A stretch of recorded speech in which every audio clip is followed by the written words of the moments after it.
Indo-Caribbean people, history and migration. Indo-Caribbean people are descendants of Indian brought to the Caribbean by British, Dutch, and French colonial powers between the mid-19th and early 20th centuries. A smaller number migrated in the mid-20th century as professionals, entrepreneurs, and students.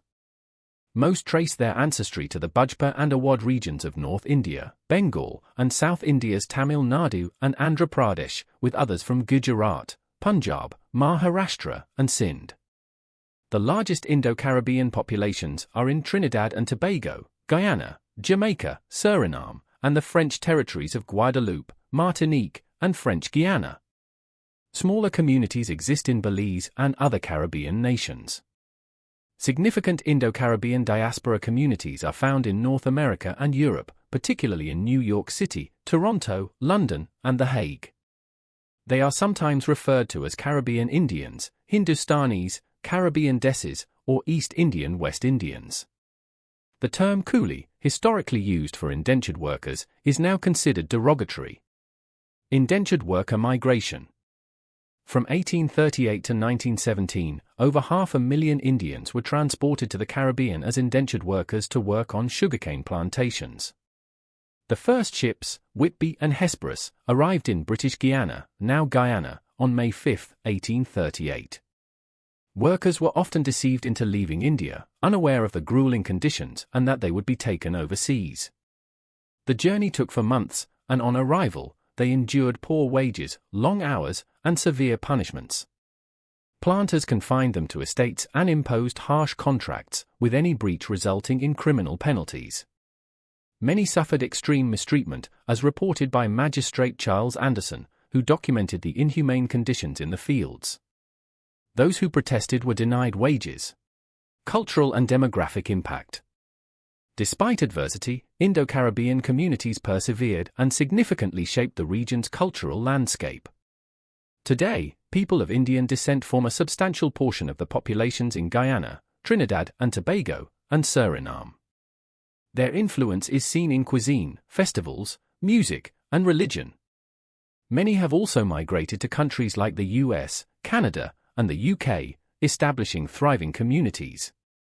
The indentured worker system not only altered the Caribbean's demographics but also influenced global migration patterns. Indo-Caribbean heritage remains a vital part of the region's identity, blending Indian traditions with local cultures to form a unique syncretic identity. Arrival of Indian women in the Caribbean. For many years, the number of Indian women migrating to the Caribbean was extremely low, with a ratio of only 3 women for every 100 men in 1838.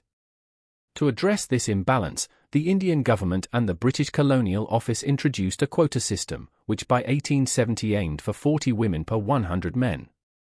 However, this target was rarely met, and overall, only 25% of Indian migrants were women. Several factors contributed to this disparity. Recruiting women was more expensive, as few were willing to leave India. Emigration was socially acceptable for men seeking work, but women were discouraged from doing the same. Additionally, the invasive medical examination upon arrival, which included genital inspections, deterred many women and their families from emigrating. Colonial authorities initially showed little interest in encouraging Indian women to migrate. Indenture was seen as a temporary worker solution, and planters wanted male workers rather than families. However, by the late 1800s, with increasing competition from European beet sugar, colonial policies shifted. Authorities realized that a settled Indian population would be more profitable and reduce repatriation costs. To encourage permanent settlement, indentured workers were offered small parcels of land, and more Indian women were recruited. The women who migrated were primarily married women joining their husbands, widows, single women escaping poverty. Married women were excused from plantation work and given rations and medical care, but colonial authorities did not recognize Hindu or Muslim marriages until the 1940s. As a result, many married women were categorized as single and denied these benefits. Those who worked were paid less than men, while those who did not work managed household responsibilities and childcare, playing a crucial role in Indo-Caribbean community life.